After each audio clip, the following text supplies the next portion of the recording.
not long ago I was stopped by the police, and they wanted to fine me, to give me a ticket, because I overtook a truck, a lorry, where there was a continuous yellow line in the middle of the road. And so that was true. And they want me to come to court tomorrow and to pay their fine. They have a very slow, complicated system of doing that in Kenya. But and that would be like 3 hours away from Thika and Nairobi. So that meant I would have to come back for that tomorrow, spend many hours, and then go back to Thika. So that would have set me back like 10, 12 hours tomorrow. But the police, I tried to explain to the police, I live in Kilifi. And in Kilifi we have also this long road where there's very, very long stretch of this continuous yellow line. But also the challenge is that many times on the roads you have these trucks, lorries, that should not be on the road. They are incredibly slow, and they will go literally sometimes 10, 15 or 20 kilometers per hour. And so one time I stopped and I asked the traffic police there on the road there in Kilifi, because I see other cars and boda bodas, they overtake all the time, even where there is the continuous yellow line. And so the traffic police there, they just say like, if there's a car who is going really, really slow, a truck, and it seems safe and it's common sense, then you just overtake.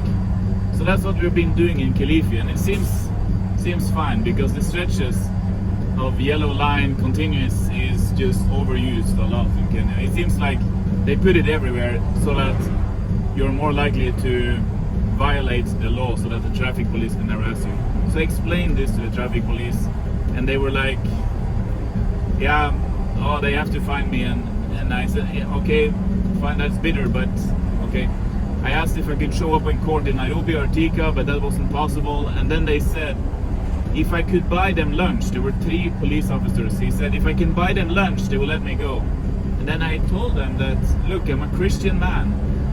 I will not buy you lunch. I will not involve money or gifts in anything that has to do with decision making and dealing with authorities like this. That will not happen. If the option is coming back, spend the whole tomorrow, then that is really bitter. But I'll take that anytime over partaking in corruption. So I could just tell the insecurity with the traffic police, because many times these traffic police, it's people that go to church, they worship on Sundays, and then they spend their weekdays hustling on the side of the road, being hypocrites. And so just by me telling the standards, I could see that they felt judged.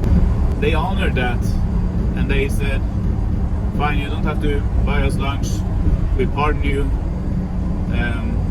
you can just go without anything. So then I just went.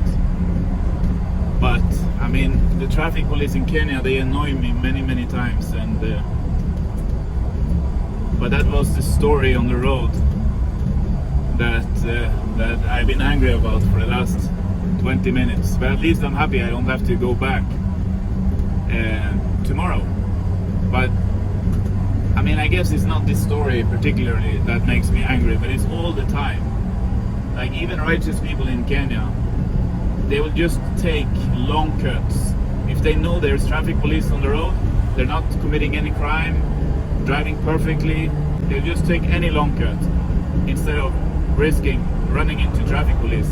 Because most of the time they're just into harassing, trying to fault find, trick you, make you insecure, be a bully, like most of the time, and that annoys me. And it also annoys me that many of them, they go to church and worship God, and so the hypocrisy many times. But I thank God that everything went well this time also. Like now I'm just driving on big, long roads in the wilderness, very clear, behind a really slow lorry. We're going 50 kilometers an hour, but I can't overtake him.